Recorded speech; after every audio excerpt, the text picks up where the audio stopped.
Hey, good morning, everyone. It's Tuesday, May 30th, and yeah, sorry about the title. Not quite too sure what to do. We had some good suggestions this morning, all about AI. Still seems to be the trade of the day. I do like Bitcoin's Roten 430. Spy continues to just do ridiculous things in the face of complete, interesting environment. But yeah, we're up 53 basis points in pre-market and looking good. So very excited to see what the day will hold.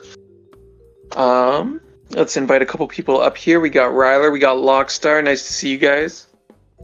AI is the talk of the month. I think AI is going to be the talk of like the next couple years. To be honest, it's not going away. Too many unicorns already. Too fast time. I heard people talking about Broadcom, ticker AVGO. I don't know if that one's going to be a big player with AI, but I'm keeping it on my radar. They come out results on Thursday, don't they? Yeah, June 1st. Yeah, Thursday after the bell. It's a very interesting week. A lot of interest. Yeah, I am with you on that. I kind of am. It's a little pricey, but yeah. Yeah, like what I'm trying to figure out is if because they had a huge spike recently. I don't know if all the news about them's priced in, if it's a good idea to buy puts on them, or if they're going to keep going up like Nvidia has. I'll take a dive on them. I haven't looked at them lately, so we'll look.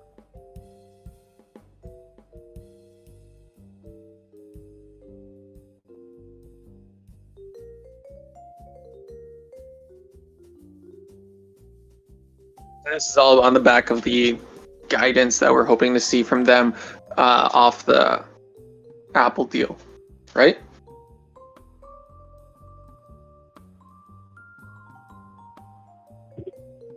Sorry, was that addressed to me? What was that? Oh, I was just saying we're all just waiting to see what their guidance is going to look like. Are we thinking about... Oh, yeah. Have they done anything over the past quarter or two that we're hoping is reflected in these results? Or is it really just guidance?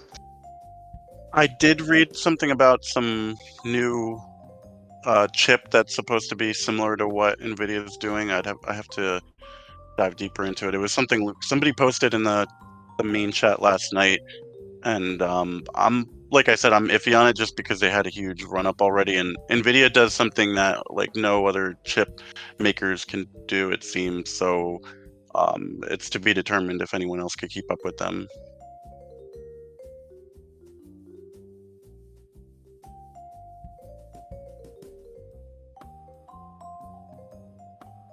Yeah, for the people in the chat asking, I know you're saying they're not a chip maker, but well, anyway, I'm just talking, kind of passing along information others have been talking about, but I'll leave it up to the experts to do a deeper dive on that. All right, well, beyond Broadcom, unless someone wants to speak on that, or Intel, or Nvidia, or all the others, which all of you guys are doing in the comments. We can rotate topics, or if you want to keep on going on this, feel free to raise your hand. Feel like the experts are in the room, but we're like a month? No, couple months into this saga. So it feels like a lot has already been said. Do you guys feel the same way?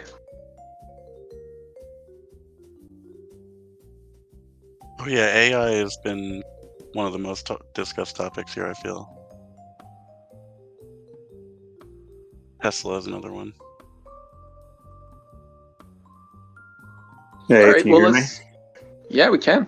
Yeah, sorry about that. This is my first time on WallStreetBets TV.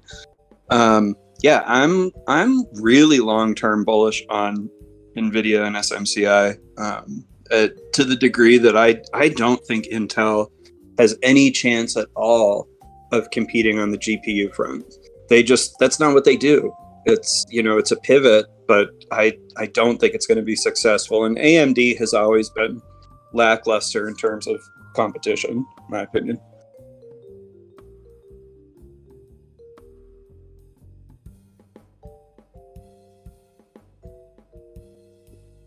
Good morning, everyone. Are we expecting a relatively bullish day today now that we had that wonderful weekend news of apparently they've reached a deal to raise the debt ceiling?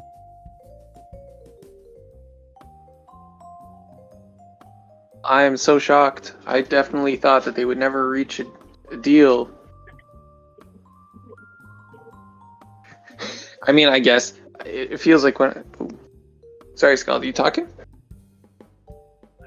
Oh, no, I was just going to say that the devil's in the details there. Depending on if they retroactively apply student loan repayments here in the U.S., that could lead to a recession because a lot of Gen X and down have student loans, and that would be a real crunch to their credit.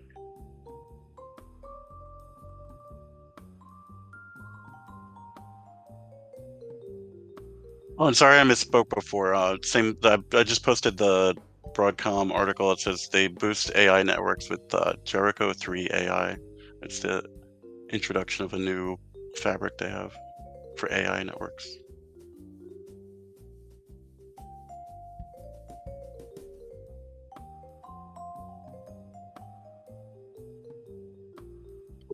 So, Scald, when you talked about the devil in the details, was student loan forgiveness part of that compromise then? The opposite of student loan forgiveness. The student loans are going to have to be repaid, and now there's a bill in the House that they're going to charge interest retroactively for the last 3 years, which, if that goes through, will lead to a devastating recession by itself. Ouch. Man, I'm glad I don't have student loans. Now, do you I have do. a source that says you have to pay student loans back? Personally, I haven't looked into it, but I would like to if someone has a link. Yeah, same here. I have some student loans I haven't had to pay for several years. Well, there's a bill in the House to retroactively add your interest back. So I'd give that a Google. It was all over the news this weekend. Well, I don't want it. I don't want that to happen. They need to stop that. They're coming. The thing is, usually they send out emails. Like every single time they paused payments, they would send out an email that explained why. And I haven't received one about having to pay the student loans back, so that's why I ask. I mean, I can do a quick Google search. I just didn't know if you knew at the top of your head if there was a link. So I can confirm that I've also heard talks about retroactive payments on student loans, so Scald isn't just making this up, but I haven't done a ton of research into it. You're not going to find anything until they pass the debt deal, until the bill passes for the new budget, for the new debt. Okay, ceiling. wouldn't it be wise to look into stocks that deal with rates? If you truly think they're going to start payments again, stocks that deal with rates should be going through the roof. Also the dollar. So the student loans that are being,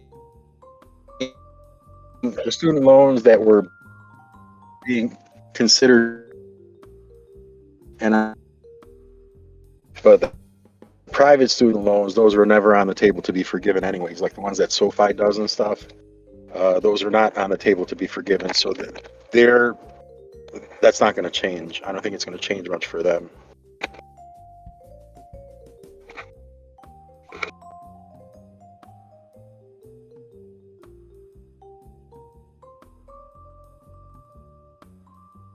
Maybe I can make up for the student loan interest by investing in SoFi.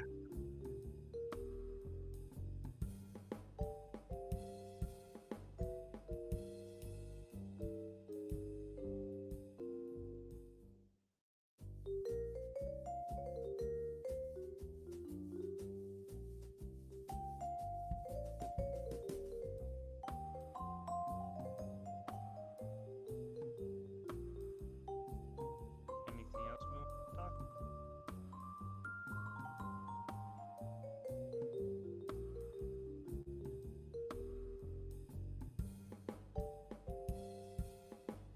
Sounds like everybody digested a lot of new stock information over the weekend to come up with some fresh plays.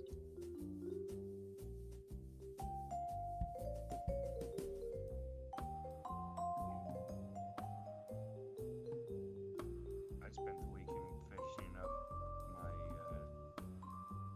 study abroad trip and all the work for that with a professor that was absent. Hey, Weeb, you're talking really low. I don't know if it's just me. I probably have my mic cut. Yeah, he was very quiet. You're very quiet. Whoever's trying to talk right now, we can't hear you. Both microphones are not being utilized for some reason. Latter day, your mic is really low. We can't hear you. What I'm wondering about is how much or whether or not the U.S. credit rating is going to get dinged as a result of the increase in $4 trillion of additional debt that they can take on, which roughly translates into around $12,000 for every man, woman, and child living in the United States, by the way. So congratulations to everyone. You have an additional $12,000 in debt that you're responsible for.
Hello, everyone.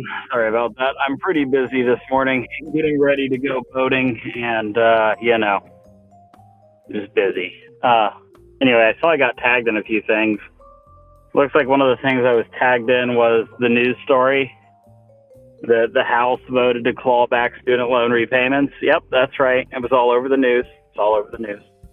And someone tagged me in something about crypto. I have no idea what crypto you're talking about, but fair enough.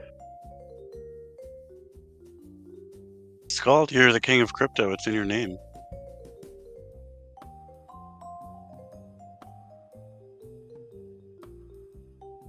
That's true, but then someone brings up some obscure coin I've never heard of, and I pretty much always just tell them if it's not one of the top 20, it's probably a Ponzi scheme. I could be wrong, but it probably is. It probably is.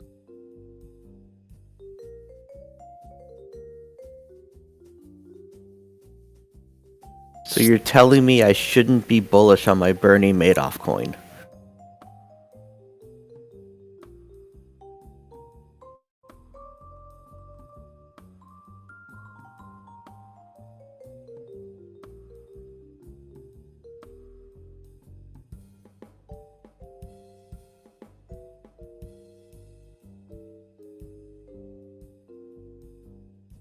No, that I would back anything by Bernie. He seems trustworthy. and alive.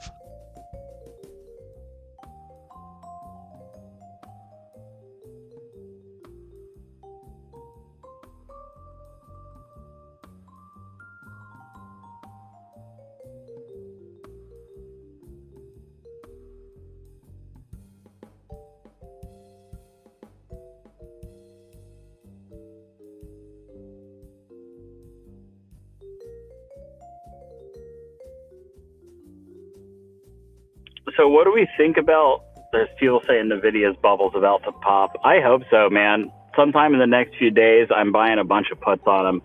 As soon as the price on them comes back down to be normal. They're still a little bit juiced from the most recent movement.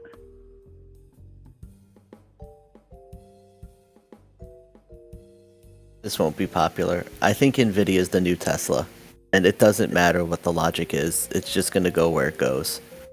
Dude, I couldn't come off mute fast enough to say that, but that was literally what I was going to say. That is like my biggest fear. Like what you two are communicating. That's like the only thing that can make this play go tits up is if NVIDIA is the new Tesla. Assuming that it's not, and doesn't begin to do 10 times its derivative volume daily as per its over-the-counter stock trades, which is a phenomenal number that only Tesla hit in the history of like the stock market. So assuming that that doesn't happen, I feel pretty confident. I'm rooting for you, Scald. I really am. But just, I'd be so worried that people are going to be like, but in 5 years, it could be the biggest company ever. So let's price it like that. Well, there's two ways you can make the PE come down. Either reduce the price of the stock or increase the revenue. And I think right now, NVIDIA is looking at some huge revenue increases from providing their services and products, hardware, software, and services to third-party companies that are going to have to use AI. I mean, if CEOs aren't sitting there figuring out how to capitalize on AI in their businesses right now, then they're history. They're done. Like if you can't figure out how to make the most of AI in your company right now, you're done.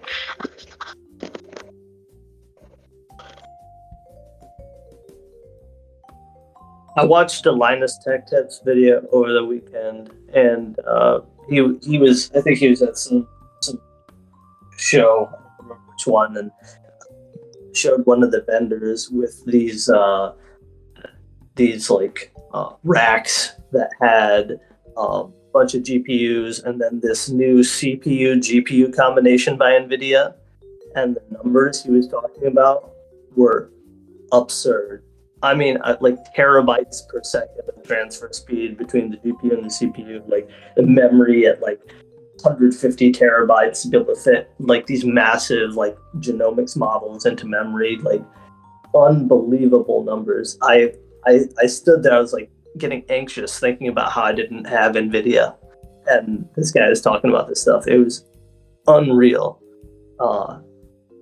I definitely won't go into the stock because that happened, and knowing me, I'll pick it right, in that time. But holy shit, you guys should watch that video. It's like only like 8 or 9 minutes long, but it makes you like weak in the knees if you know anything about like the scale of the numbers that he's talking about relative to what's going on right now. Can you post the link in chat? I can. Thank you.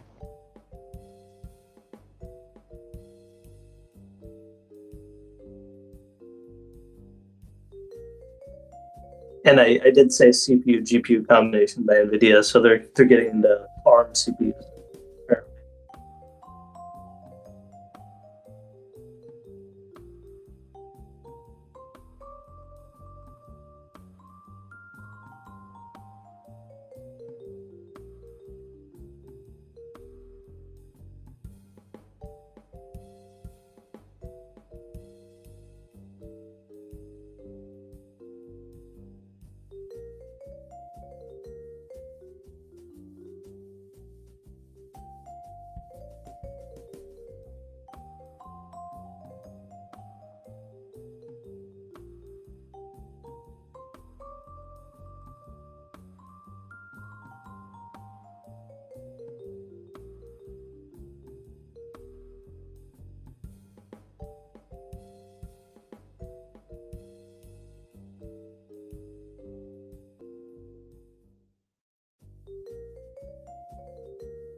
We're here. I think no one just has any plays right now. Everyone's still decompressing.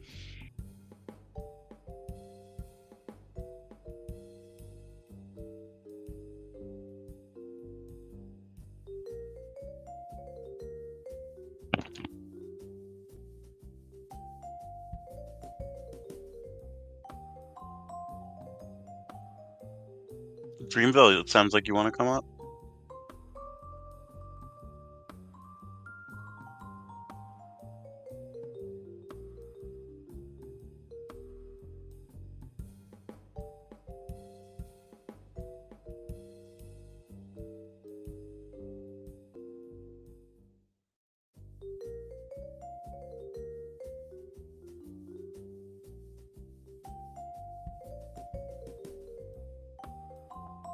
Yeah, I'd be curious if anybody has any non-tech related plays. I feel like I've done nothing but look at tech related stocks for the last 24 hours. My long term is healthcare, but the only specific company I've been looking at is United Health, and I just don't see them. I mean, they've been flat for a pretty long time. I don't think they have earnings until July, so I'm going to be paying more attention then. But some of the valuation metrics I looked at said that they should be trading like $100 higher than they are right now. So I'm trying to do some more DD on that one. Have you heard of InMode? I don't think so. They make like cosmetic type. I guess it's home-based cosmetic enhancement, whatever you want to call it. They have some pretty groundbreaking stuff, and doing my TA, I keep coming back to that one as a potential pump. I don't know.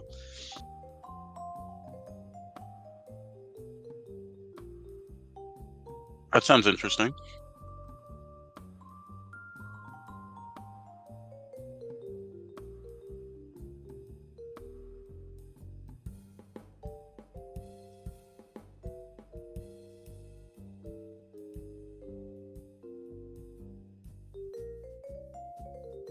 Yeah, somebody else mentioned Eli Lilly. I'm trying to remember the drug that they make. Is that Ozempic or is that somebody else? So if you're into healthcare, what you also may want to look into, I got into Seattle Genetics at like 110. I had a close friend that worked for him, and I saw that the leadership was like super good. The CEO was just brilliant, and they're looking. The Pfizer made a deal or made an attempt to acquire them 4 weeks ago, for $232 a share, and right now they're trading about like $199. So I'm looking at that as like a sure bet. What's the ticker on that one? SGen. Sierra Golf Echo November. Okay, I'm gonna post that in the chat.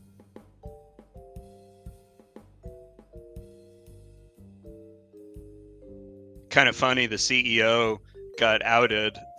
Everybody at the company, I heard, like still loves him, but he got in trouble because somebody set him up, and the police evidently walked in his house. They were having an orgy, and people were like doing blow everywhere, and he stepped down the next day.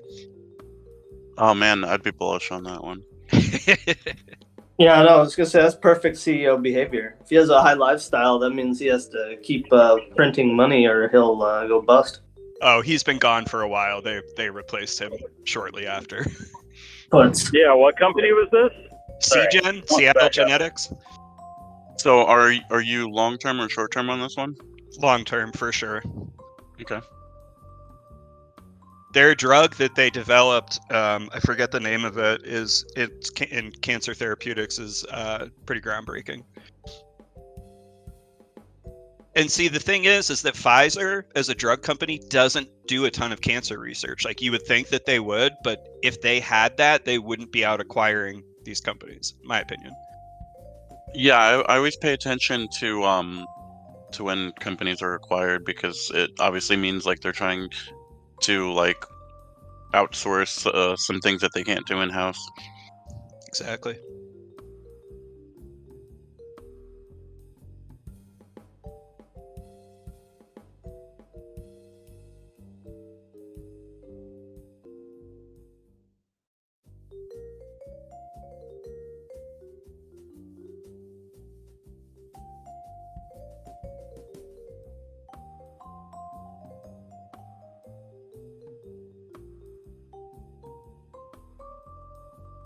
And as a degen buy and hold play, I hold like 100 shares of the healthcare 3x leveraged ETF Cure, CURE, and the all-time chart on that, it's like almost as high as TQQQ, but without the volatility, because like healthcare stocks are generally a little bit more recession-proof, because, and especially during like a high interest rate environment, tech stocks are going to go down before healthcare, and so I'm holding on to that, even though people are worried about decay on leveraged ETFs, but I'm kind of doing it just as a slightly degen play instead of holding options on different healthcare companies. So you said that was CURE? E. Mm-hmm. Okay. Yeah, I'll post the ticker here. That's an interesting play. I've never gotten involved with leveraged ETFs. Is that so? Essentially, is it? Can you explain how that works? I'm sorry, I don't understand that. Oh yeah, I could definitely go into that. So leveraged ETFs they're generally going to hold the same stocks as like an underlying index. So XLV is a healthcare ETF. It's by the same company that does SPY. And so like this company Direction and ProShares is another one. They create they're basically trading instruments. So like they'll like the triple leverage ones hold 1 part stocks and 2 part derivatives, and that derivatives is made out of total return swaps. So it's basically like borrowed money. It's a lot like holding margin, except you're not on the hook for it.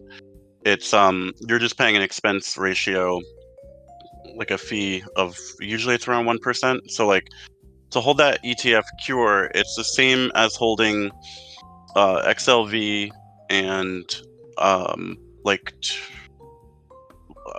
the other is the equivalent of just holding it in margin, but you won't get margin called on it, and so it'll go 3 times up as the index, but it also goes 3 times down. So for me, I've been looking at it, and XLV's been pretty flat for a while, and it has these dipped. Like right now, it's kind of in a dip, and it's been following this same pattern. So I just bought up some more shares of it because if it does go back up to I think the all-time high for it was like 130-ish, and currently it's trading at like 89 or something. So assuming that it follows the same patterns as before or keeps going up, then I'll be happy with it. But it's more of a also an experiment, because just looking at like the all-time chart for it, it's like gone up like exponentially, and part of that is like what I mentioned before is United Health. They have gone up 300,000% since inception, versus like Apple, who's gone up 150,000%. So like to me, like it's kind of like a hidden gem, because like I was saying, like I don't see anyone giving up on healthcare if times are tough, but you're not going to buy a new iPhone. Agreed. Well, thank you for explaining that.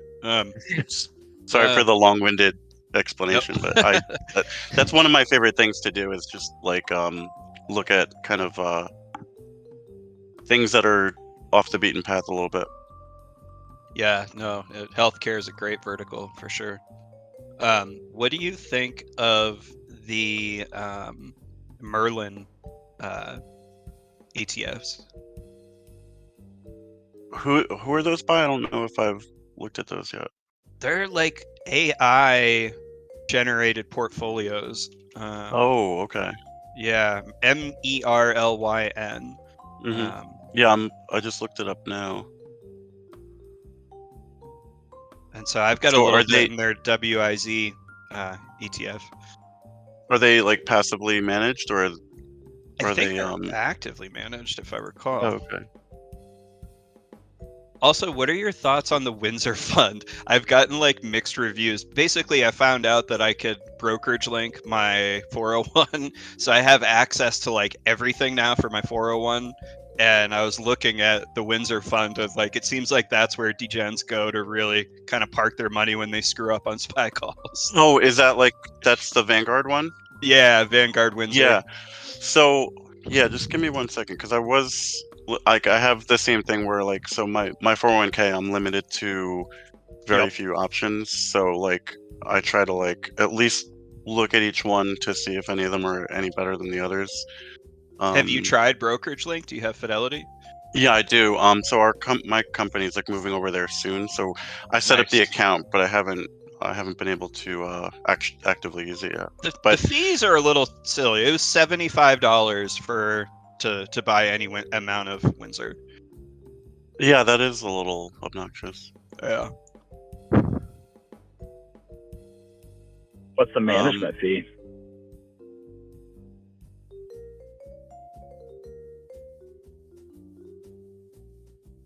Oh, what is the management fee for that fund? Looking right now. Looking right now. It says it's 0.38 on Vanguard's website, which isn't bad. Yeah, that's what I was gonna say.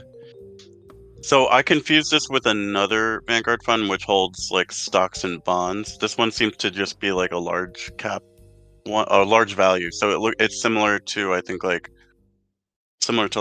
Dow Jones type index. But it's pretty actually, volatile. are you? Yeah, but are you? Do you have access to like just a S&P 500 index? Yeah, absolutely. Oh, because yeah, I'll show you a comparison in the chat right now. It was the 3-year that hooked me because I was looking at the 52-week price range and it was right at the bottom. So that's kind of why I got in a little bit. And now I'm looking and I'm like, I don't want to put that much more into it. It's not. Yeah, too much volatility. Because that fund focuses on large value, which is a lot different than large growth. Like growth companies tend to rely more on debt, and because debt's more expensive right now, value companies are going to be performing a little bit better. So in the screenshot I posted in the chat, you could see like this is a long back test back to the 80s, and during the .com bubble, you could see the S&P 500 rose a lot, and that was like all the growth stocks becoming overvalued, while the Windsor Fund stayed relatively flat. And the same thing's kind of happening now from I would say like 2018-ish to present. You could see even though the Windsor Fund is underperforming the S&P 500, it's staying flat and it's still going up, where the other one is kind of like bubbling up. I don't know if it's history repeating itself, but a lot of people have made that comparison. Interesting.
So when is CRM having earnings?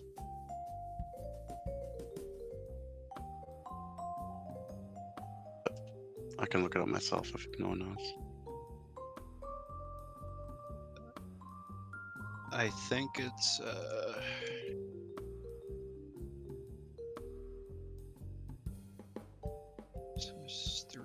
May 30th. Okay, so that's today. Oh yeah, that's whose earnings are today? Sorry. Salesforce.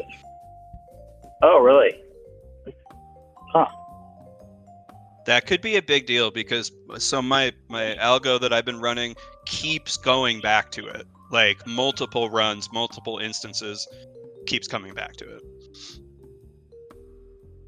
I think they're going to say AI a lot during their presentation. Yeah. They're going to be like, Salesforce now has AI, and it can target customers with AI, and like do sales with AI, and AI. They just need to say it one more time than NVIDIA did. Right, exactly, yeah.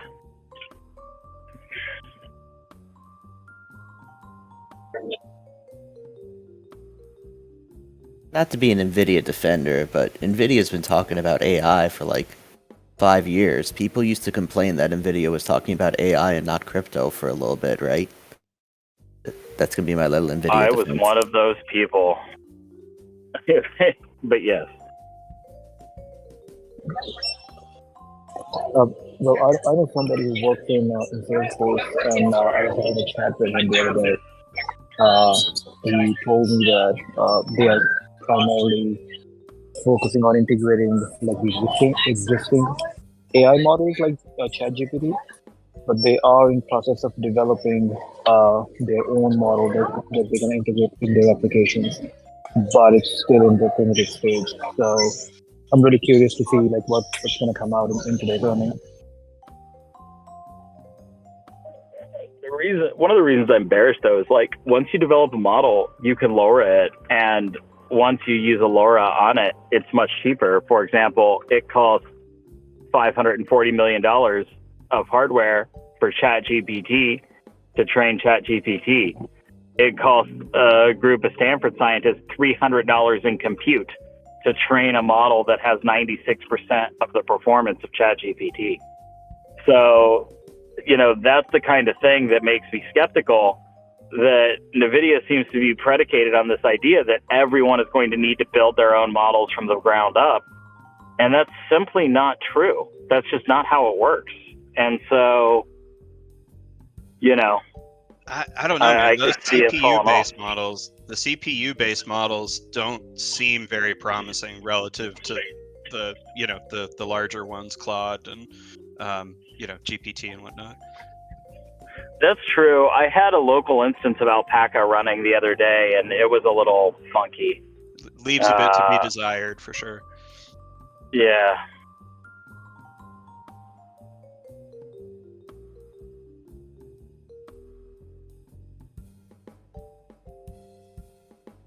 Has anyone taken a look at Target?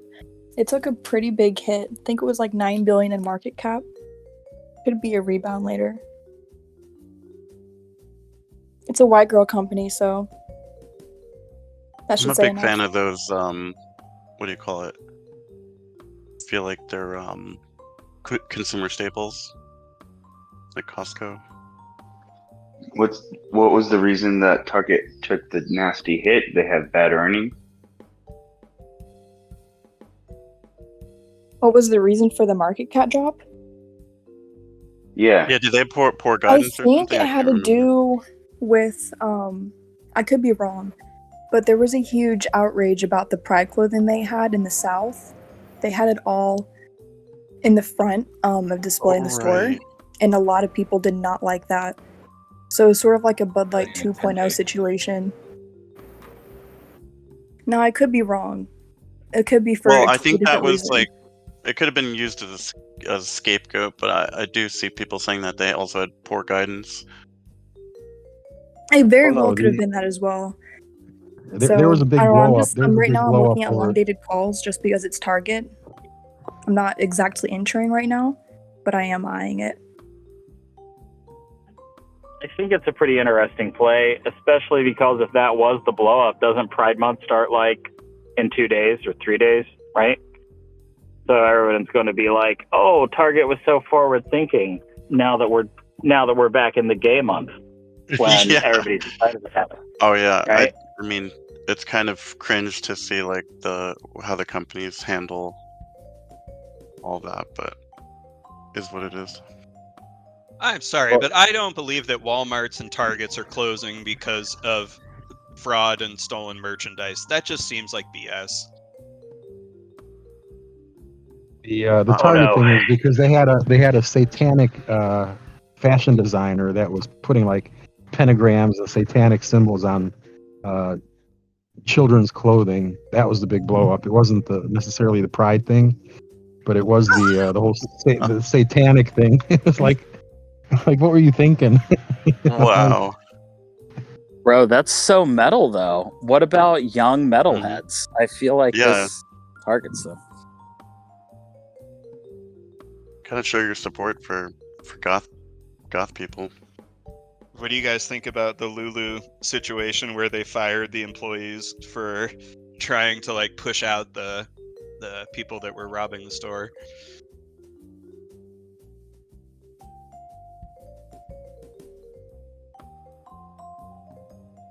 I didn't hear about that one. Oh yeah, it's like all Yeah, over. they fired some employees for calling the police, but I don't really understand where we're gonna be able to correlate that with the market unless it's a widespread problem. It affected the sentiment a little bit, but when I ran some sentiment analysis based on like the news API, it wasn't significant.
So Broadcom is already up 3% after we started talking about it.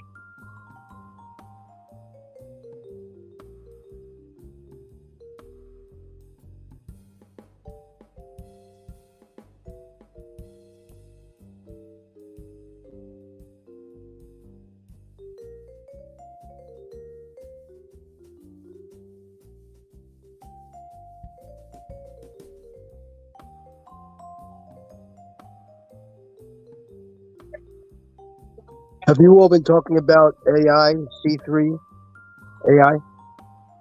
That one I think people mentioned in the chat, but you could go ahead if you have info. No, I'm just wondering if anyone spoke about it. They're saying that the earnings are going to be great. Like somehow they know. Yeah, I think a lot of it's riding the coattails of Nvidia. I don't know if that's true. It's not. What respectfully, what it is they've gotten a $500 million deal from DoD, and they are on kind of the hush. They are the AI for intelligence and for the military. I have a feeling they will be a long-term gain. For me, if I had to guess.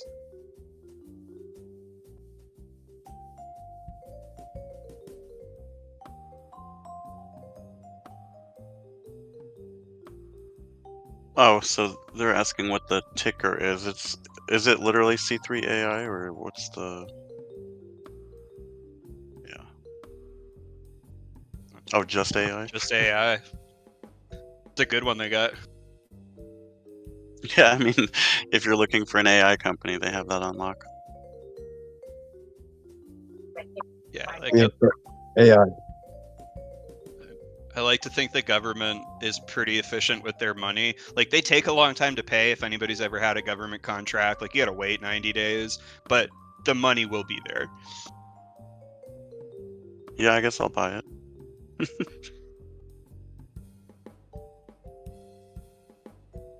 So, do we think Nvidia still has room to run up?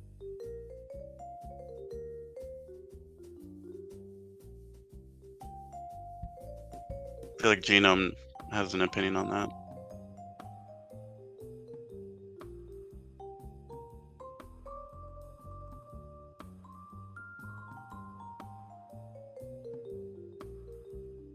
Sorry, I was outside the car for a second. Yeah, I mean, I think long term, like the way I'm going to play Nvidia is, I see short term ups and downs, volatility, but over a long term trend, I see in an upward direction. I mean, to me they're similar to Tesla. They have the vertical integration from hardware to software to services. They have the resources and the people to pull it off to generate a lot of revenue with AI, and that's the buzz these days. So I see them, Nvidia, having more room to grow for sure.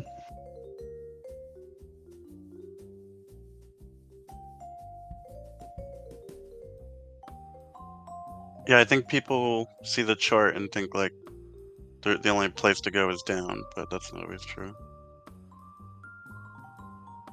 Because I made that mistake a few months ago when I tried going short on them, and it just kept going up. I mean, there's two ways to affect your price earnings ratio. One of them is to either lower the price of the shares. The other way is to increase the revenue that you're generating. And I think, like I said before, CEOs right now have to be thinking about how they can implement AI into their operations to help them better manage their companies and to make them more profit. No question about it.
And the other thing on NVIDIA is that during their earnings call, they did announce that they have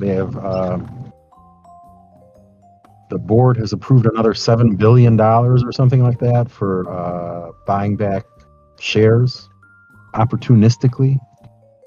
So it sounds like they're ready to support the price or to buy back in or to rebuy shares if the price does fall, which is going to support the price of the shares too. So I mean, I don't know. I mean, it seems like they're just a solid company.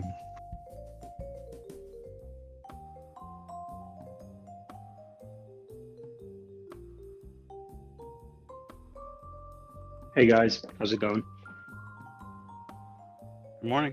So, NVIDIA, huh? Welcome. Yeah, Yes, everybody's sir. talking about Nvidia, AI, the company.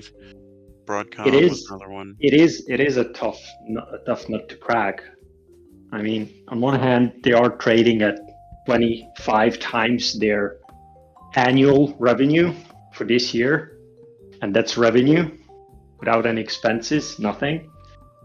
And on the other hand, I watched Jensen's keynote, and I was sold. I mean, he does have a point. The vision is that they are going to upgrade all the data centers that are out there, which he said during the quarterly earnings that it's a $1 trillion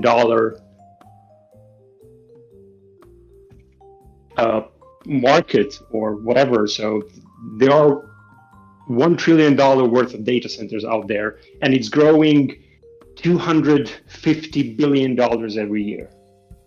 And it's all processor CPU based. And their value proposition is that they're going to upgrade everything to, well, not everything, but a huge chunk of that is going to be upgraded to GPUs.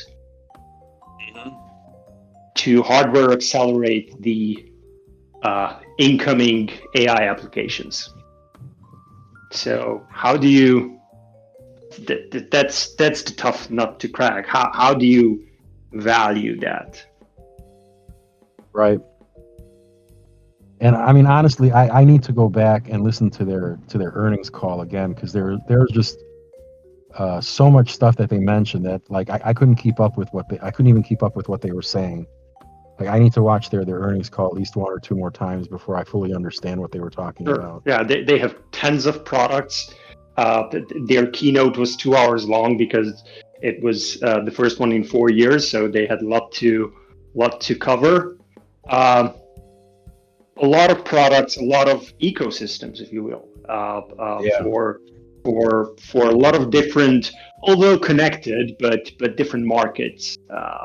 The data center proposition is just a huge chunk of it, but they have so many other technologies that I don't even understand half of them, and that's my homework right now to understand their whole stack. Maybe I can understand their value proposition better.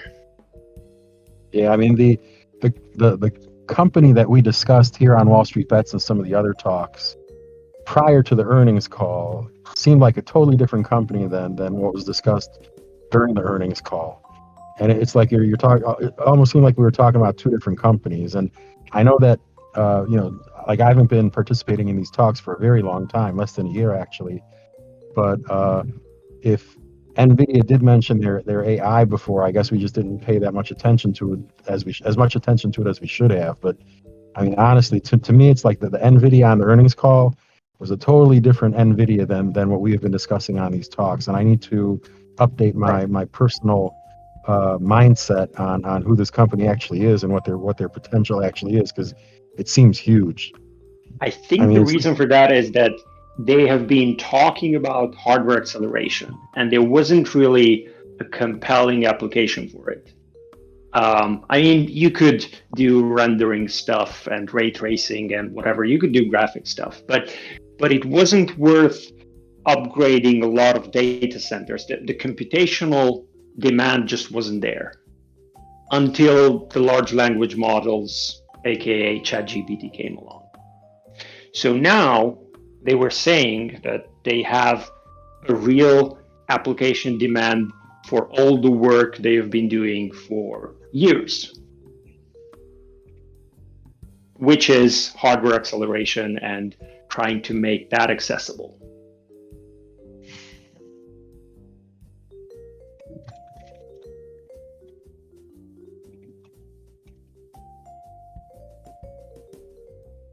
So this is absolutely playing into the current price that we see, and it's just not just NVIDIA. It's a lot of related AI plays, server equipment manufacturers, data centers are a good play in my opinion.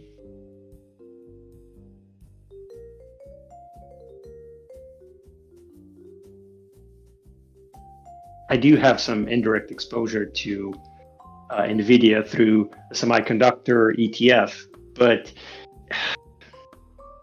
semis are a cyclical thing, commodity, and I don't know, there will be a bust for that, but when it comes along, I just don't know for how long can this AI hype sustain it.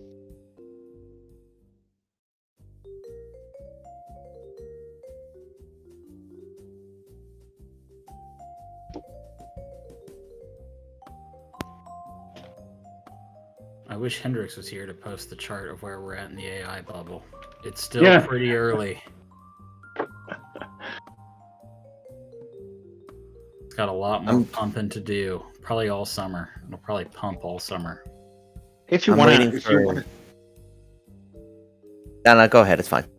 Yeah, I was just quickly going to say, if you want to see applications for AI, go watch the first segment of Jensen's keynote. It's a lot of their customers showing off their projects, and it is really incredible how versatile these large language models can be. You can apply to biotech, to graphics. You can cross between text, video, and speech. So it is compelling, and I totally understand the hype around it. Time will tell how that hype will translate into actual benefit to society and money. Sure.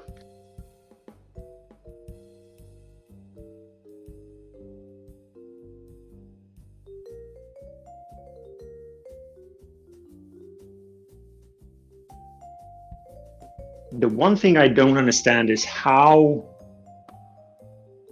AMD, Xilinx, and Intel Altera have been left behind. They might not be so behind. They are just not in the center of the attention, and it is a direct competition to NVIDIA.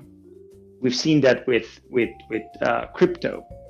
That was the natural evolution of hardware acceleration. First, we were mining on computers, in processors.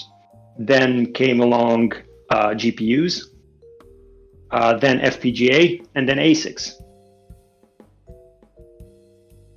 And it would be logical for the same thing to happen with AI-related hardware acceleration as well. Market is open. Sorry, it is open? Well, it's 9:31. Am I correct? My watches are correct, or am I off? No, it's markets are open. Yes. Oh yeah, sure.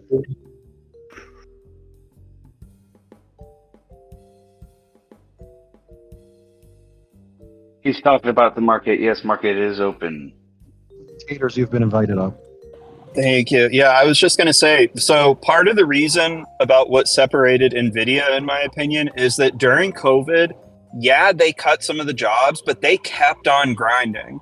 And companies like Intel and AMD NVIDIA was over here doing the crypto mining thing, and people were, having negative sentiment about it. AMD and Intel didn't want to touch GPUs. And now that AI is here, they want to.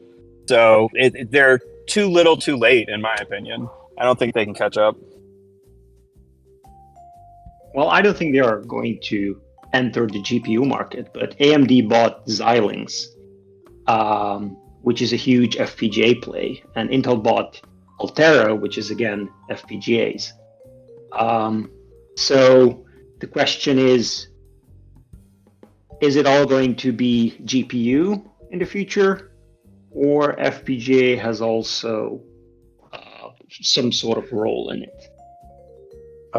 Can you explain what FPGA is for people that don't know, like myself? Those are field programmable gate arrays, essentially very generic chips that you can program any digital circuit in. So you can imagine it's sort of like a precursor to ASICs, where you can design a circuit and implement it, program it into a chip, which will run as logic gates, right? and you can reprogram them anytime you want. So you can use it for prototyping as a precursor to ASIC development, or you can use it to accelerate some kind of processing. You can offload some software algorithm into hardware with it. Fantastic explanation. Thank you very much. And it is better than GPUs because GPUs are still sort of fixed circuits, right? They are very optimized for parallel programming, but they are still fixed circuits. What do you mean by fixed? I mean, when you boil it down to digital circuits, it's the same logic gates, right? And it does so. How should I put it in different terms? Yeah, I'm definitely not the best guy with hardware.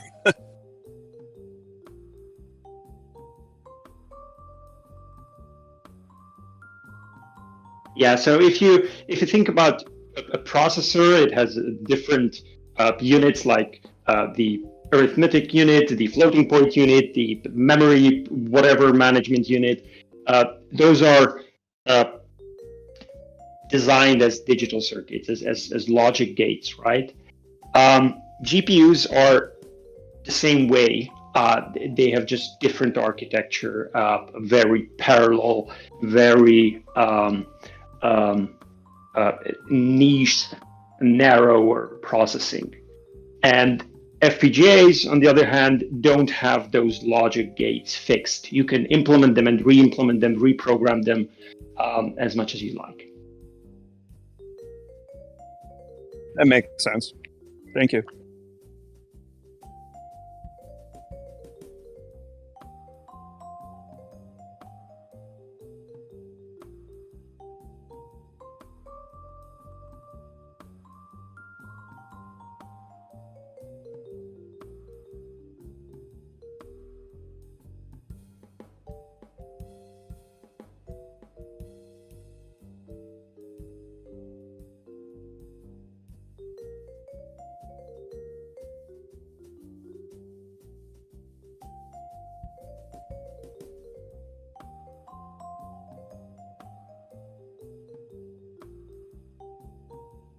Yeah, AI is up 12%.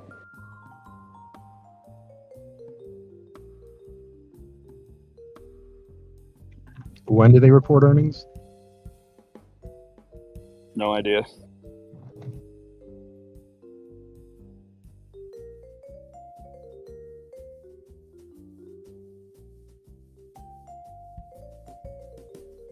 I think tomorrow.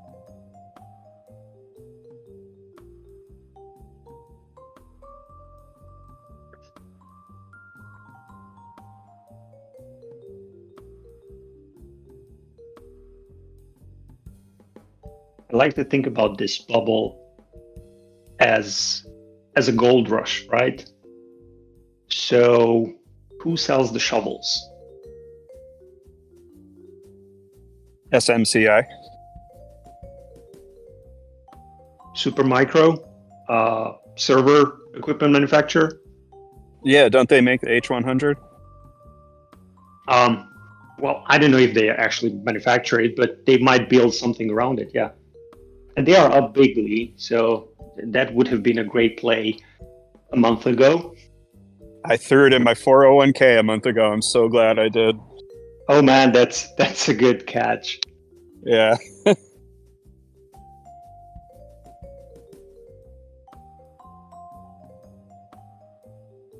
I know TSM is pretty tied into Nvidia with their chip making, and they took a pop with Nvidia as well.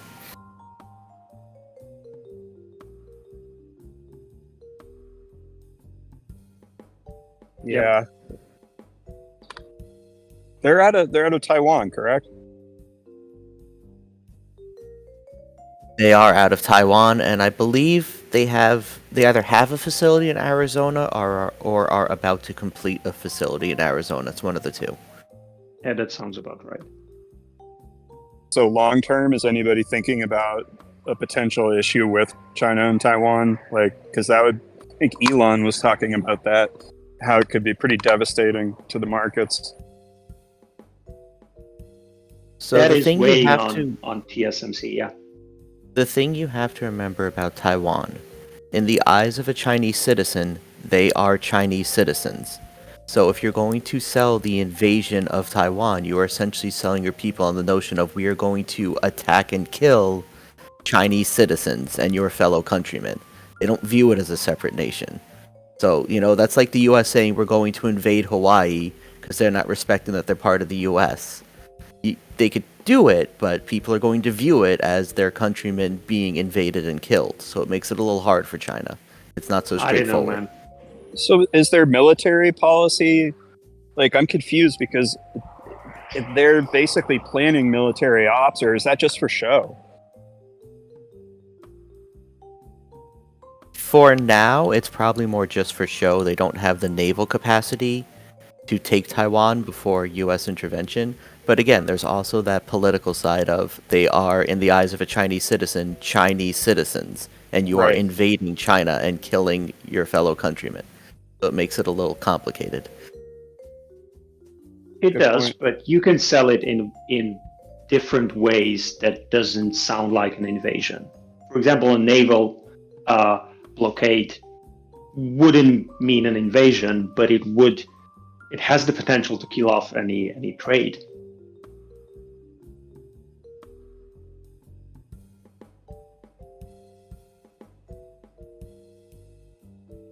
And there would be still a blow to the US and the world. Because that's why we love Taiwan, for their manufacturing.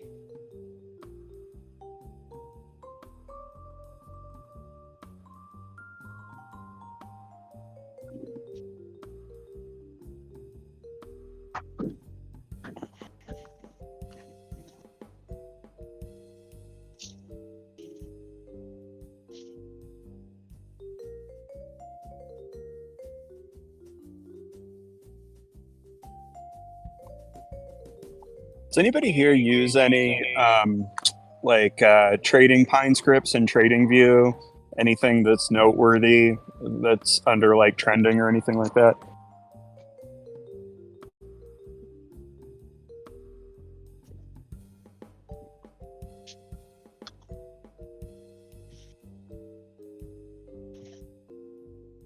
I would be interested in that as well. I was looking at PineScript. I wanted to see if you can back test some option trading strategies, but they don't support option trading. I don't think that works on TradingView, but there's some really good applications for GPT and large language models with PineScript because it's really easy to get it right the first time.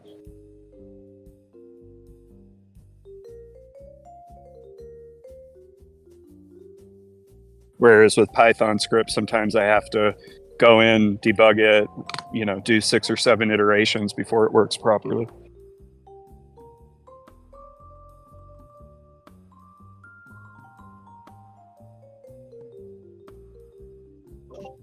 About the Taiwan plant in Arizona, they're still building it.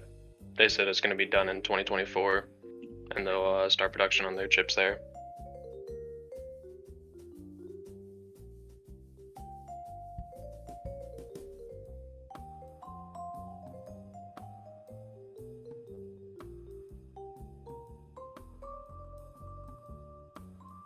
Damn, AI is on a tear right now.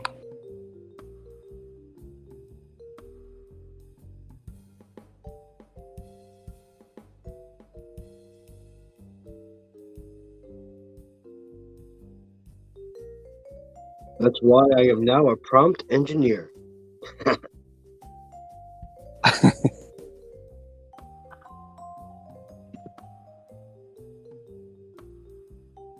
Honestly, that sounds like a Google searcher, Google search specialist. when internet searching began. Yeah, exactly. Except for this pays 30 to 100 an hour.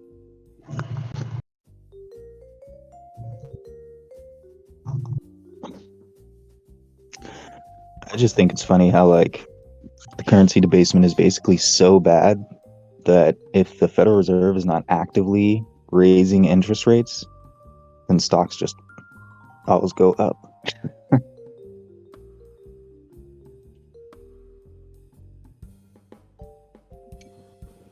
Is anybody bullish on Apple because of the new VR headset that comes out, I think, next week?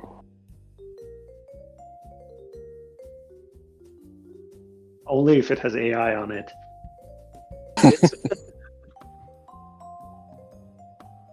They say it's a game changer, but they always say things they do is a game changer. They did change the game multiple times. Correct. The problem with VR, because I was a huge VR head for the first couple of years, I have a Meta Quest 2. It's just not cool to have to wear a thing on your head. It's never going to be cool. Like, it's just unpleasant after a while. Exactly. You can do it for about 15, 20 minutes and then you're done. It's not like the cell phone where people are going to spend hours and hours on their cell phone. VR sickness is a real thing, and until they solve that, it's never going to be mainstream. Nobody wants to have to take motion sickness meds to use their headset for 15 to 20 minutes. And a lot of people get like cripplingly, I can't move if I use it for more than 20 minutes, sick from it. And you get used to it though? Like you can get used to car rides? I'm going to be honest, man, I've had my Quest 2 for like 2 years, and if I don't take Dramamine or something before I use it, I get super nauseous. I don't know what it is about that thing. And I don't have any motion sickness. I can be on like ships and stuff, no issue. VR just throws me off, and it's bad. So bizarre, man. I always thought that VR sickness thing was overblown. I don't know a single person that has it other than you. Crazy.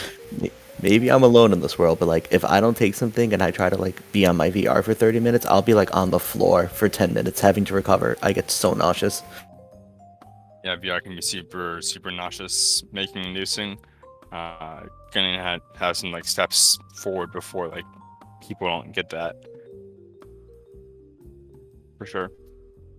And the worst part is it hits out of nowhere. You're like perfectly fine, and then 1 second later you're like, oh, I don't feel so great, and then you're immediately like, I'm done. Yeah. Oh, for sure. Yeah. I get that sometimes too, and just not like they tell you to limit your VR to like some breaks, but it's hard because like you want to. It's hard because like, it's such an immersive experience. Also.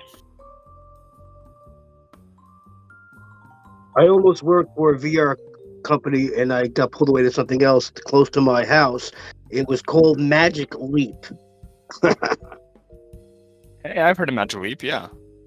Well, yeah, you heard about it when it was supposed to be something. I mean, did you hear the story of Magic Leap? Read about it. I heard about them in like 2015, 2016. What happened to them? Read about it. It's a long deal. It wasn't the deal. I mean, it just wasn't what it was. It was. Okay. Yeah. Read about it. It's a long history. But I thought it was going to be really great. I was so excited, and I kind of got pulled away to something else, which was nice. And then this happened. Well, it sounds like there's still a VR company, or AR company, but interesting. Let me see if I can find some more information.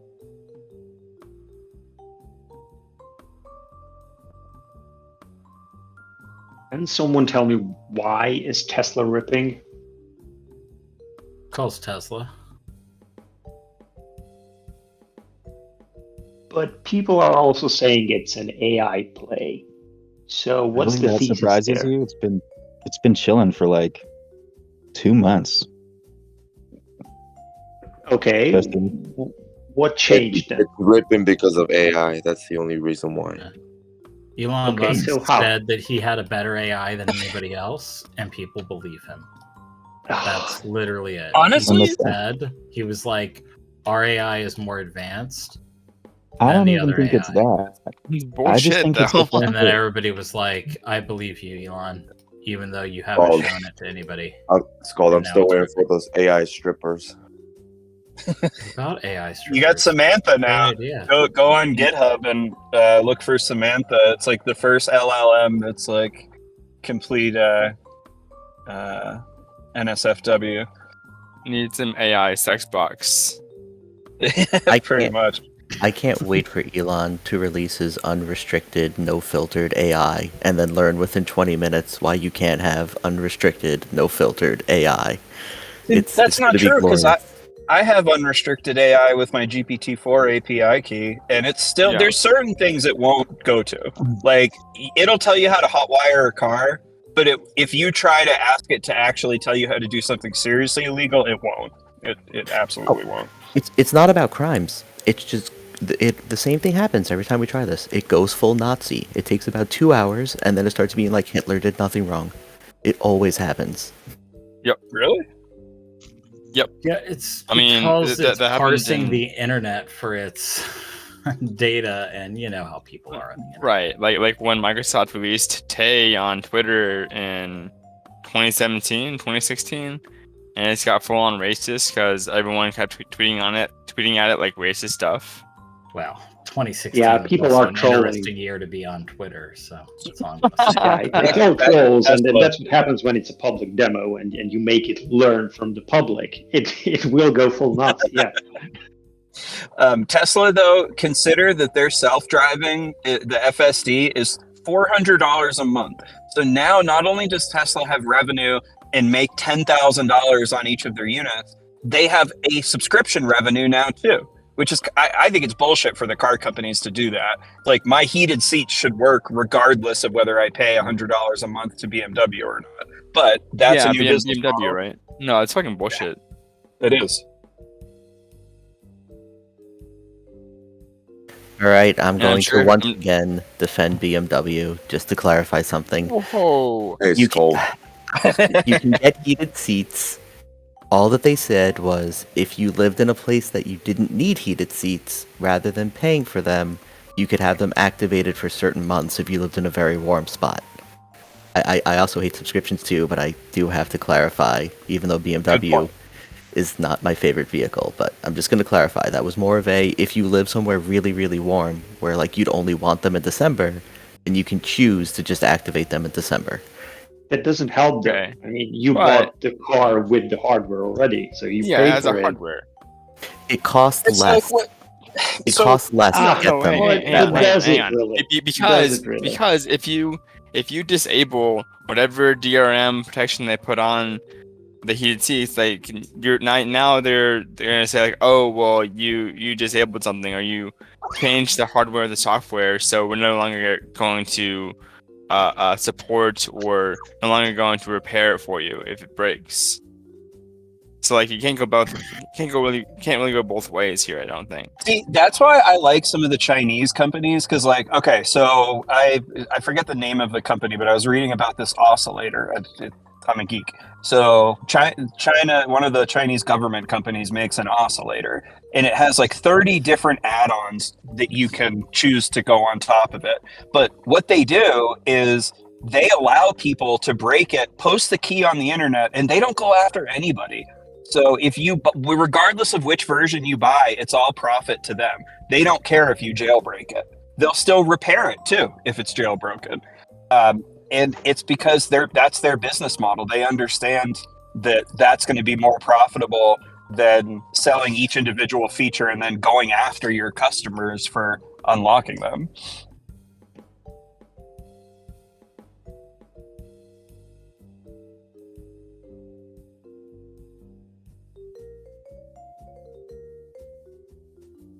On a Tesla related note, isn't the Model Y like the number one selling vehicle now? Or something? I feel like I see them everywhere. No.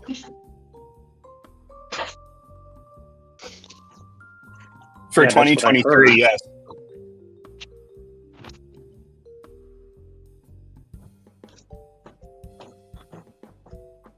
Does it have an asterisk next to it? Is there a small print? I mean, I find it hard to believe that on the whole world, with China included, it is the best-selling car? Is it the best-selling SUV, the best-selling red car, or something like that? I think Elon said in the U.S. I don't think he was speaking globally. Okay, that could make sense. Still a very big market, right? Huge. I think if you're Yeah, gonna have but- any one market, the U.S. is probably up there. But is Tesla a car company then?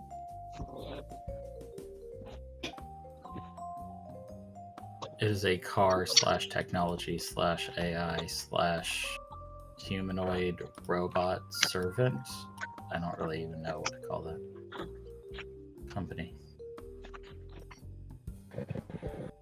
Yeah, and I feel like Elon might be the exception to the rule that unfortunately Zuckerberg succumbed to, which is just because you're good at one thing doesn't mean you're going to be good at everything you do.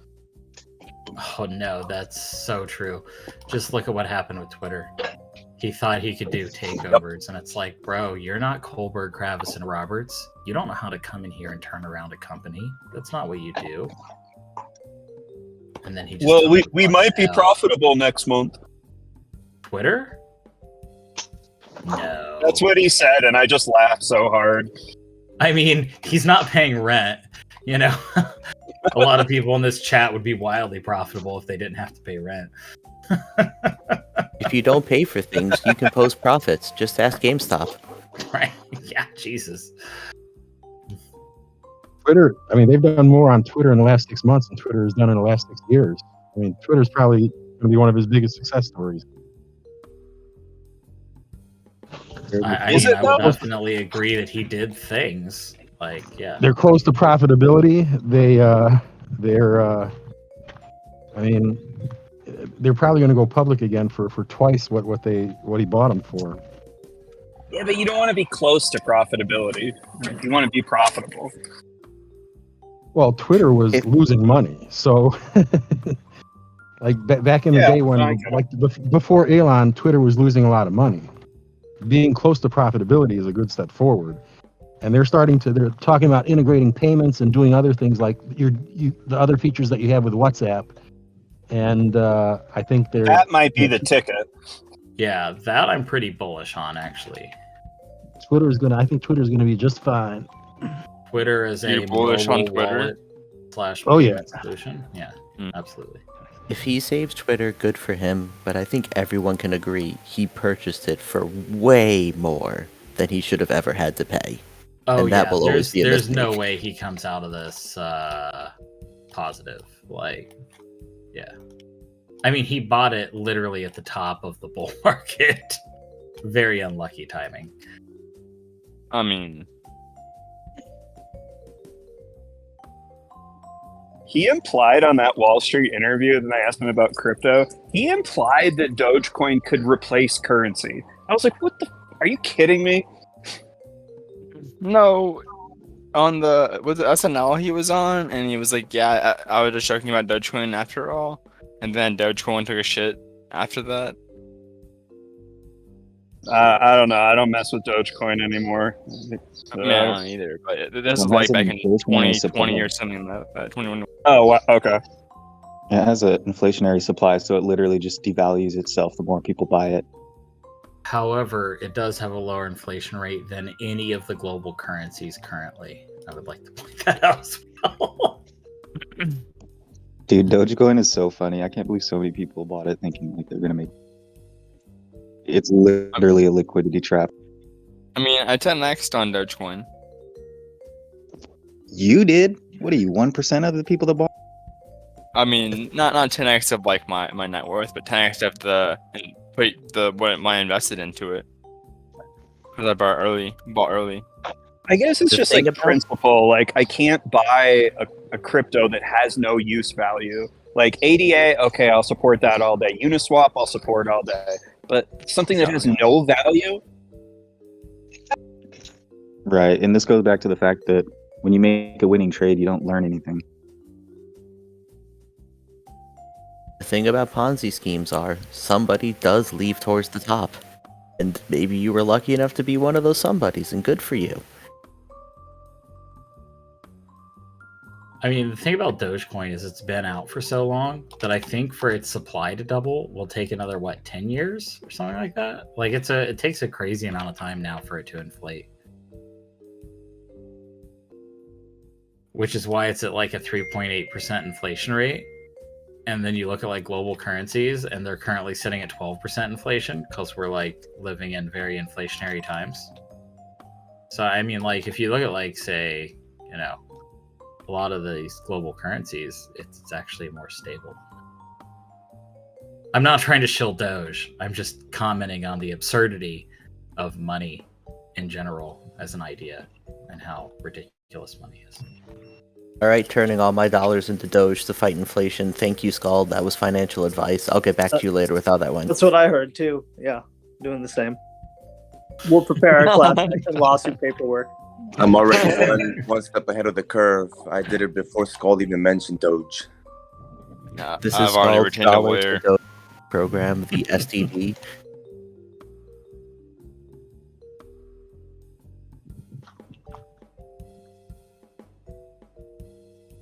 I like to buy coins that have some real use, real life use. So this is actually pretty amazing. All the picks that my algo that I made with the GPT-4 API, are up at least 3% since I put in last Monday. Minimum. Congrats. Good job. Thank you. You should And share those next time. I am totally. Yeah, well, I did. I absolutely put them in the chat last week.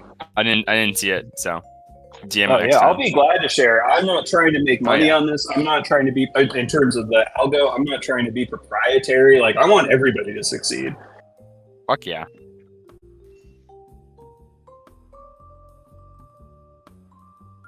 And if anybody wants me to run any tickers, let me know. I'll be glad. It takes about 10 minutes because I have to get all the data off Morningstar and Barchart.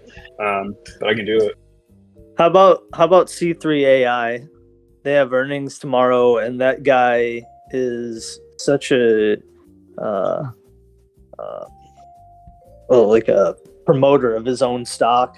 I feel like it can't go anywhere but up, because if they're not profitable, they can just say, well, we have a bunch of companies signed up and we're AI. And if they are profitable, they say, look how far ahead we are, even though I think that platform is so commoditized. But I would like maybe some AI on C3 AI. I think So their yeah. IV is just too high right now, dude. Like it's not worth buying options on it at all. No, I know. I tried to scalp some this morning. I was actually moderately successful, but Nice. I realized the IV was so high that like I Yeah, was it's probably crazy. gonna get fucked no matter what I did. So I paper handed it. What about Nordstrom stock?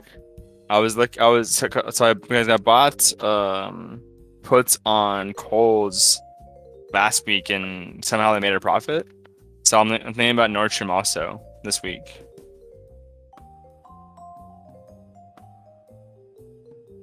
By they made a profit, I mean that Kohl's went up like 3% or something like that. So why are people boycotting Kohl's? I read that on Twitter. I didn't follow it. I don't know. This is the first time I'm hearing about it. Dude, what the fuck? Kohl's or Target? Kohl's or Target? I didn't Oh, hear about Target. Kohl's. No, Target. Kohl's, Lululemon, and Target were what I read Oh. about on Twitter. Dude, I don't know I'm so about mad. Kohl's. I should have just held Kohl's for whatever. 'Cause I thought they were going to 16. They're at 18 now. It's fine. Yeah, but Nordstrom stock is what I'm looking at right now. Oh, Kohl's is there's pride themed clothes. Same thing as Target. Why do people give a shit if you have a rainbow shirt? Oh, I mean, because it's not you're like teaching they kids cared. about gays. It's not like they cared any of the previous Gay years. people are bad. Identity Yeah. politics at its worst. Yeah. Yeah. How could People someone care read so much about? Go ahead. How could someone read half of a poem, of a famous poem that they didn't like, so they take it out of the elementary schools? It takes one person in Florida to not like a book for it to be reviewed and taken out of the school, elementary, going to junior high, vice versa. You know that they should remove the Bible from schools too because it's so fucking sexual as well. Yeah, big time. Just read Calls Song on of Solomon. libraries and books. Right on. Just read Song of Solomon, Song of Solomon, or Ezekiel. Huh, some wild shit goes down in Ezekiel. Yeah, dude, fuck. It's my favorite book, the Bible. I It's especially like about the part where the one guy's daughters get him drunk. Well, I Don't like the forget part about- of Ezekiel where the children are making fun of this prophet, and so he calls down 2 female bears from the mountain, and it specifies that they're female, and it mauls all the children to death. Pretty fucking metal. I think they were making fun of him for being bald, if I remember correctly. Yes, go up thou bald man, go up thou bald man, and sent 2 she-bears and mauled the children. yeah, oh, you found the verse. Yeah. Yeah,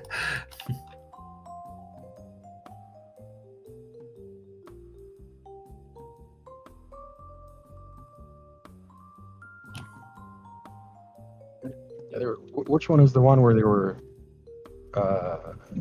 elders of a tribe were running low on, like their tribe was running low on women, so they made an agreement with another tribe to abduct their women from the fields? Isn't that in one of the... Oh, yeah. Isn't that in the Old Testament? Like, I feel like that's Leviticus, maybe. yeah, I'm not that familiar with it, but I heard something like that. Stealing women, abducting women so they could repopulate their tribe. I think my favorite part of the New Testament is when Jesus is like, yo, if all you have is like a jacket and you don't have a sword, you should sell the jacket off of your back so you can go buy a sword. And I'm like, bro, he would have definitely supported constitutional carry. Big time. Yep. Just say it.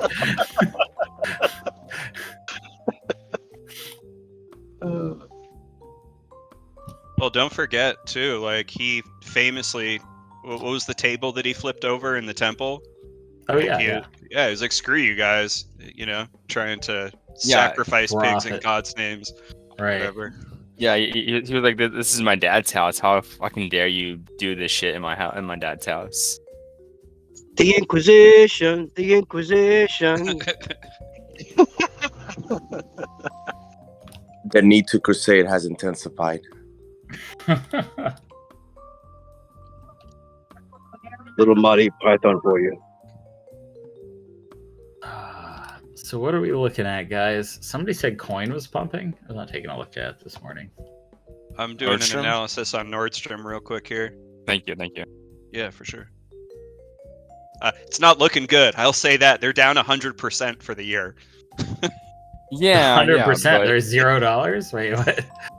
just thinking about like the fucking, what do you call it? The growth Earnings rate for year over Kohl's. year is 100% negative. Oh, Yeah. I was thinking about like earnings for Kohl's and maybe it's simply play with Nordstrom as well.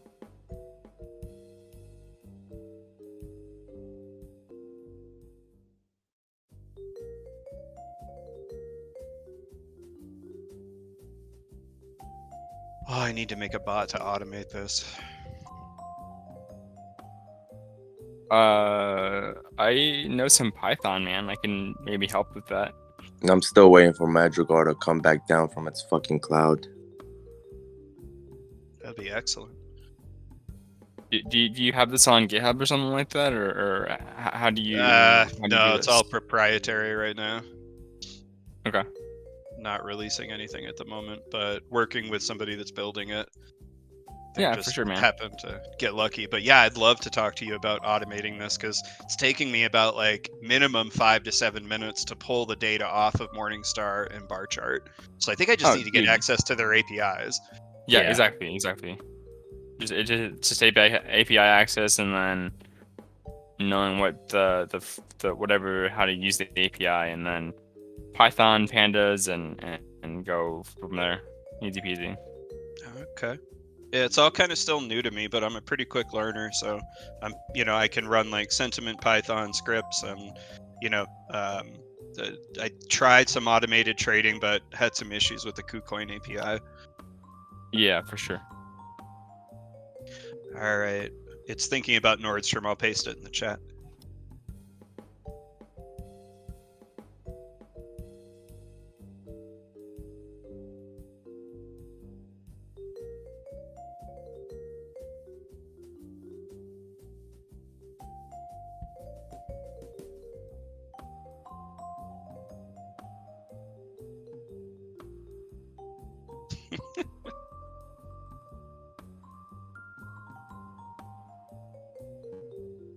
I love making these personas. It's so much fun.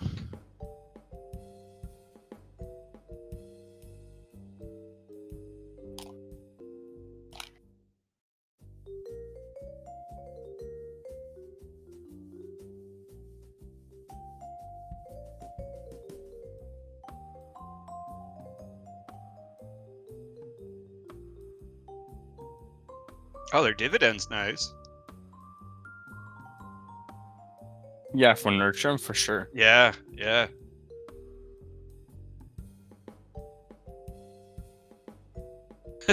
So, bud, here's my aggressive strategy for you, or here's my aggressive growth strategy for you. Like, this is the unrestricted part of it that I love. It's like, it's not telling you go out and do this, but it's saying and reasoning, like, based on this data, yes, this is a good decision. So I'm gonna post it in the chat right now. Thanks.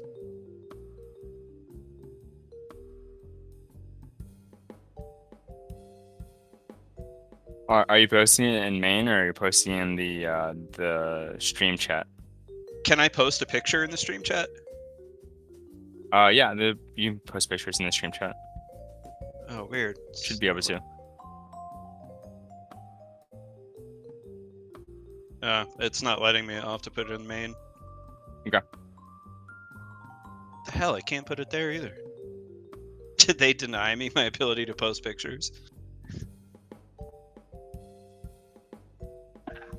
Just DM me. There, I put it in stocks and options. They must have took me off the main chat. Too much AI talk.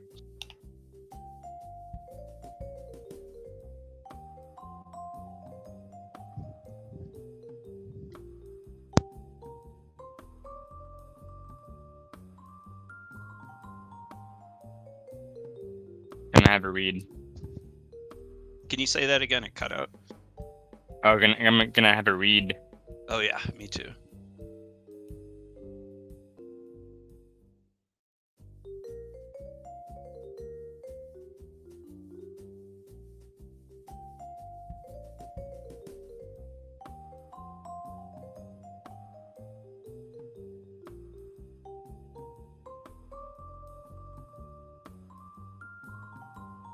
He's good.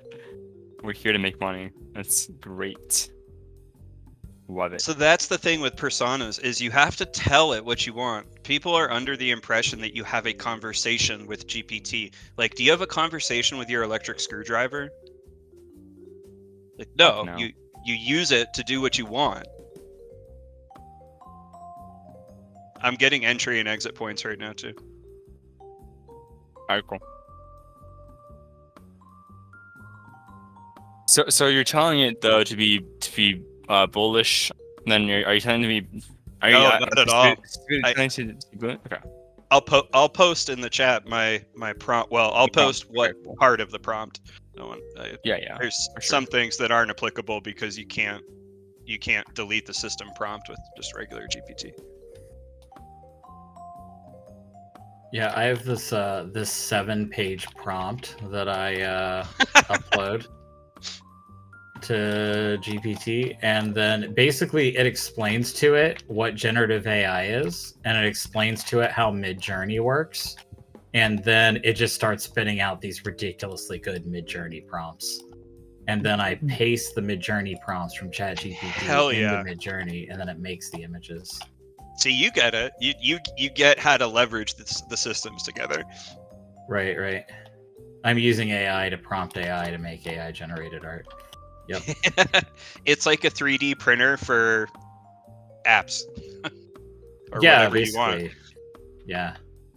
And I threw my prompt description in the stocks and options chat. That prompt, so if you say answer as and then put those words, I don't know what it'll restrict, but it'll definitely change the output. Yeah, for sure.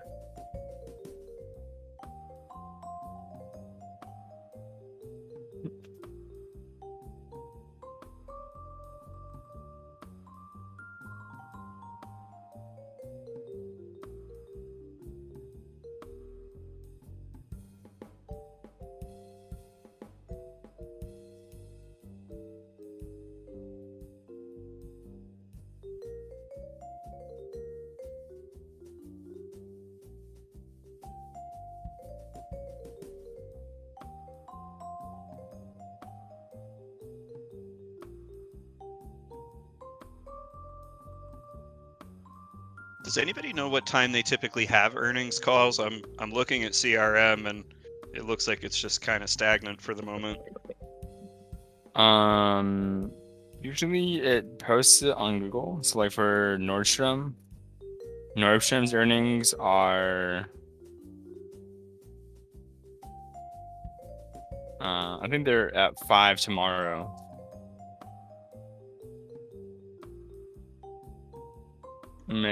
Tonight. Yeah. So another one that it keeps coming back to is CLH. If anybody has heard of that. I've heard of NCLH. Yeah, CLH is Clean Harbors. They do like industrial waste removal. I don't know though. They're already at 144. It's like I don't know if I want to get in at that point. Yeah. It depends on how much it's gone up in the past couple of days too. Yeah, Nordstrom earnings are tomorrow pre-market. Nice. So wait, what's the concept? Is that the other retailers pump, so Nordstrom's going to pump? Like, is that? That was my kind of my idea, is that Kohl's pumped and so Nordstrom's pumping. Yeah, that was my thought on American Eagle Outfitters, and then it dropped 20%. After I saw Abercrombie and some of the others like gap up, I was like, oh man, this one's going to be the next one to gap up, and then, you know. Yeah, I know. It's kind of a dumb play, but it's actually a very dumb play, but yeah.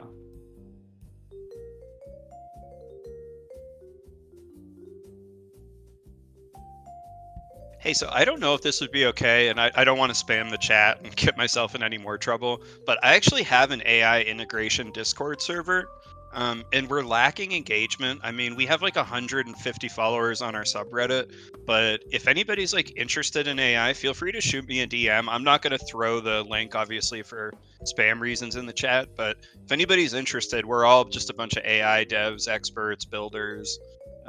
Everybody shares their projects, so kind of a collaborative effort. And who are you? Who is this? Taters. Hey, Taters. I'd be interested. Yeah, someone said they're buying Adobe shares. Yeah, generative fill. Oh my god, that shit is crazy. Yeah, it's nuts. They may also be trying to get out of the Figma deal, which would probably be a good idea, seeing as how they acquired them at the top of the market. How are they going to get out of the deal? It's like, it's done. They got to like look for antitrust or something, some regulatory action maybe to block it. They're talking about it on the All In podcast this past Friday.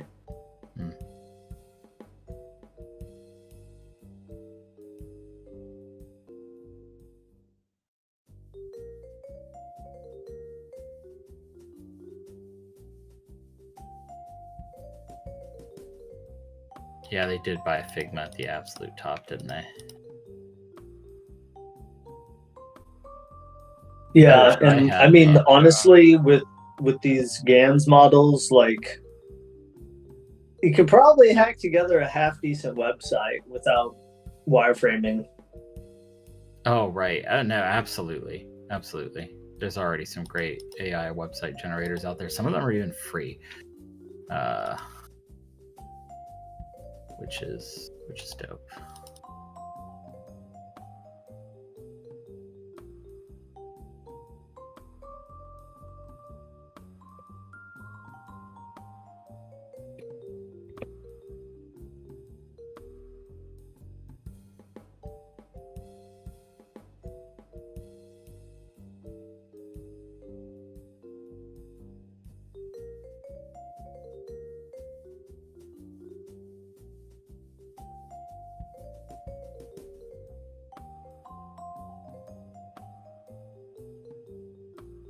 Hey, thanks everybody for joining. That's really cool. I haven't had a ton of engagement because everybody's so busy working on their projects, but that's really cool.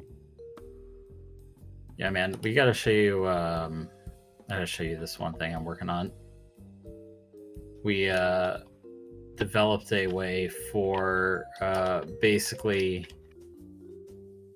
So I have a game design company, and one of the things that we just developed is a way for not just ChatGPT to integrate with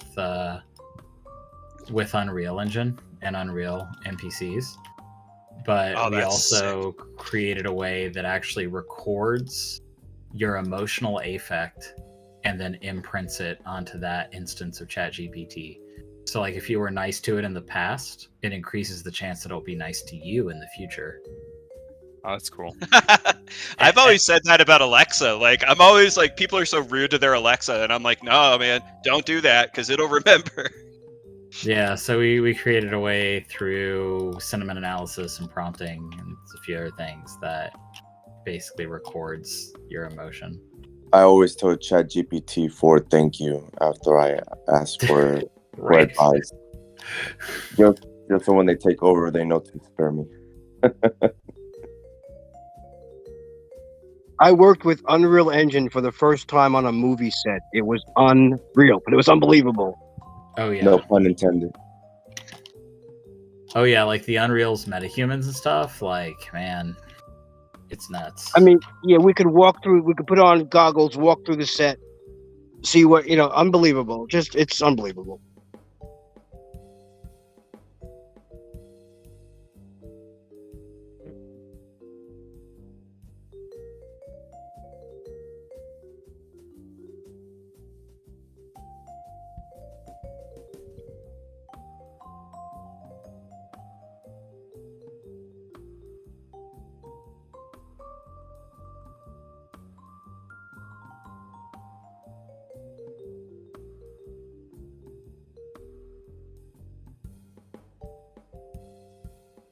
Well, Yeah, I gotta go get ready using for work, but I'm sorry, I gotta bounce. But if anybody wants to shoot me a DM, I can multitask at work, and feel free to, have any picks you want me to analyze, anything like that.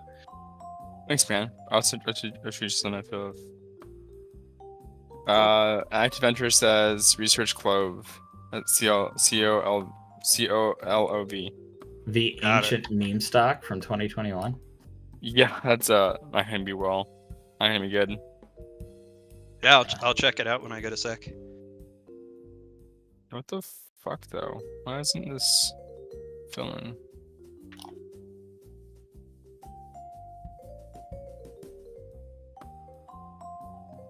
Order status.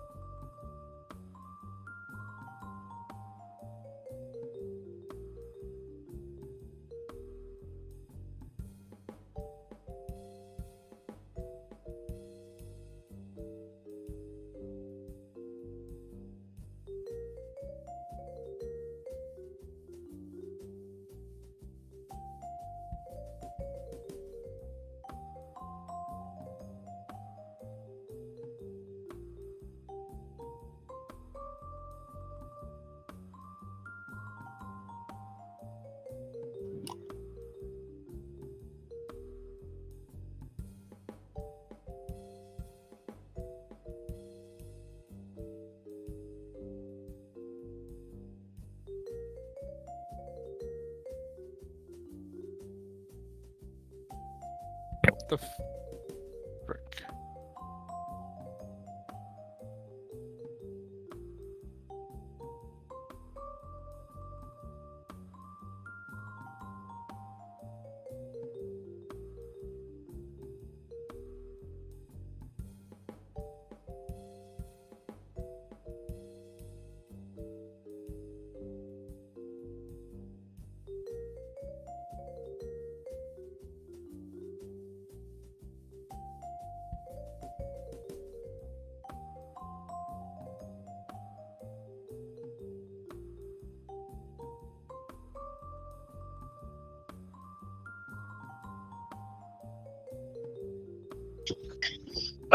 There's nothing quite like, just coming home from a country where the time zone is 6 hours ahead of where you're at, and then immediately being put to work. Ouch. Yeah, it's awful, dude.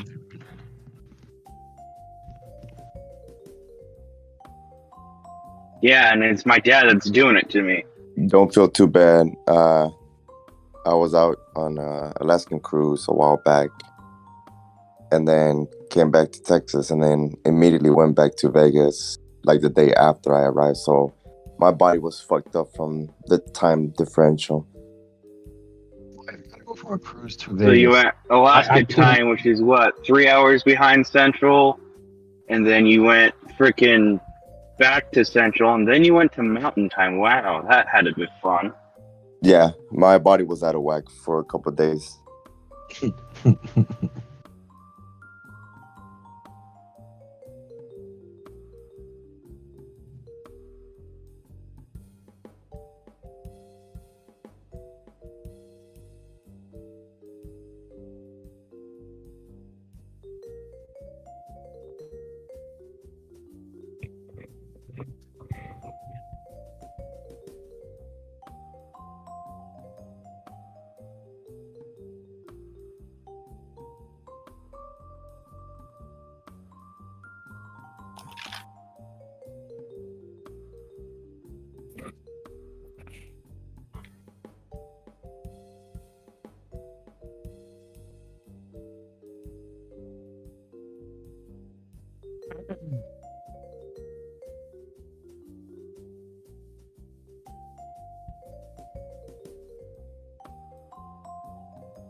Yeah, luckily it seemed to pace myself good enough where it didn't really affect me too badly.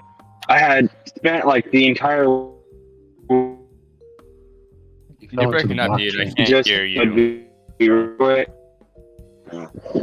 Latter Day Weeb. How about now? You're unintelligible. That's better. Yeah, that's better. Alright, cool. I guess I just had my earbud in the wrong position. But yeah, I spent the week before I went to Germany adjusting my sleep schedule so I'd be ready for it.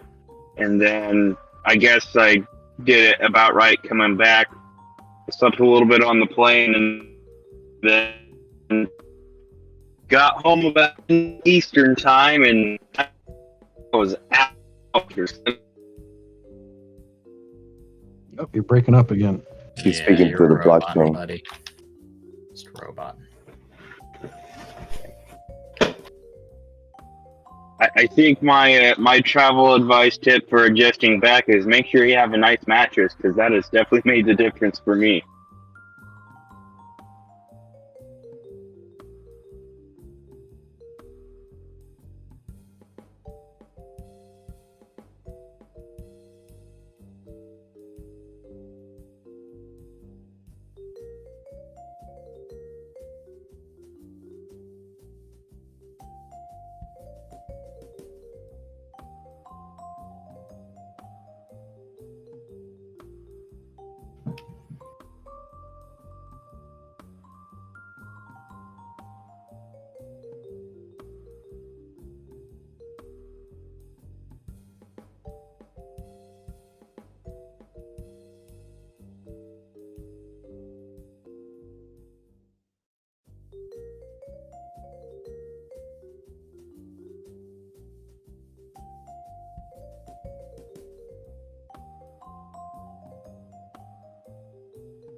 Noticed it's a light day on the chat. Not a lot of people joined.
What do you want?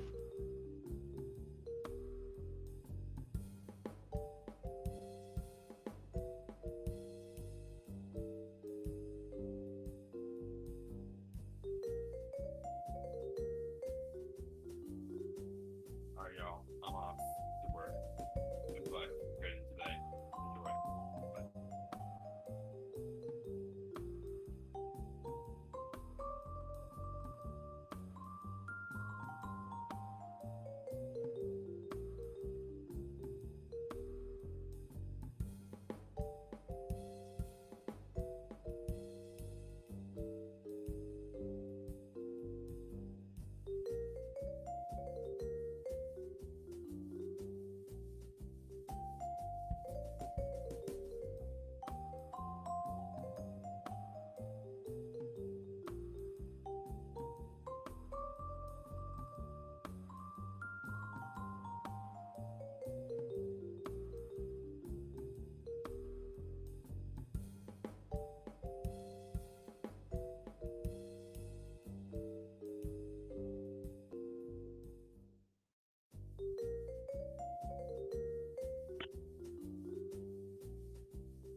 Okay, I'm out. Good luck in the markets. Bye, guys. Have a good one.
Well, looks like everyone's gone. Anybody want to jump on stage and share anything?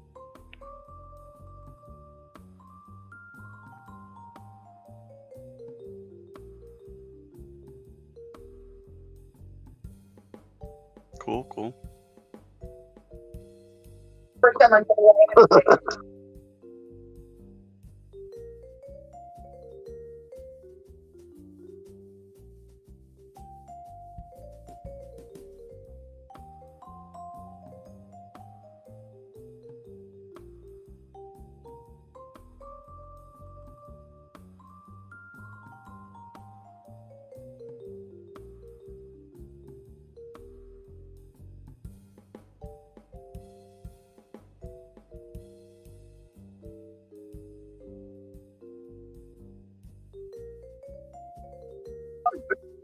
And I will now make it 3. Take care, guys. Thanks so much. Okay. Yeah, if no one else is gonna jump on, I'll wait a few more minutes before ending the stage. But can always hop into other voice channels if you guys want to talk. Or I think you could still chat here if this is over. But...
Okay, y'all, it's been real. We'll catch you tomorrow morning. Have a good one.